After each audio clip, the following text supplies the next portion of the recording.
अभियंत्यांचे प्रेरणास्थान असलेल्या भारतरत्न सर मोक्षगुंडम विश्वेश्वरय्या यांचा जयंती दिन देशभरात अभियंता दिन म्हणून साजरा केला जातो. 15 सप्टेंबर जागतिक अभियंता दिन म्हणून साजरा होतो. शाश्वत जगाच्या निर्माणासाठी उपायांची निर्मिती ही यंदाच्या दिनाची संकल्पना आहे. कृषी, खगोल, आरोग्य, स्थापत्य, बांधणी, मोटार उद्योग, दळणवळण, खाणकर्म, सागर विज्ञान, उपग्रह व अंतराळ विज्ञान, विमान, जहाज बांधणी आदी सर्वच क्षेत्रात अभियांत्रिकी आणि अभियंत्यांच्या योगदानाशिवाय अपूर्ण आहे. यामुळेच अभियंत्यांना विश्वकर्मा म्हटले जाते. कोविडसारख्या जागतिक महामारीतही मेडिकल इंजिनिअरिंगने कमाल केली.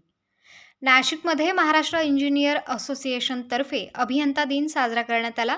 यावेळी सर्व इंजिनियरचा सन्मान करण्यात आला असून यावेळी व्यासपीठावर इंजिनियर प्रकाश औटी, मुख्य अभियंता सार्वजनिक बांधकाम विभाग नाशिक, इंजिनियर हरिभाऊ गीते, सहसचिव जलसंधारण विभाग इंजिनियर अनंत राजेगावकर, राष्ट्रीय उपाध्यक्ष क्रेडाई, अधीक्षक अभियंता अरुंधती शर्मा, योगेश कासार, महाराष्ट्र इंजिनियर असोसिएशनचे अध्यक्ष निसर्गराज सोनवणे, कोषाध्यक्ष विनायक माळेकर, उपाध्यक्ष चंद्रशेखर डांगे, पकासार साहेब, निसर्गराज सोनवणे, अजित सकाले, सागर बिंचू, संजय आव्हाड, सरपंच प्रकाश जाधव, अक्षय बडवर, शुभम माळेकर, गौरव मोंढे, दीपक खताळे, अनिल आव्हाड व सर्व इंजिनियर उपस्थित होते. उत्तर महाराष्ट्र न्यूज नेटवर्कसाठी रामदास शीद, त्र्यंबकेश्वर.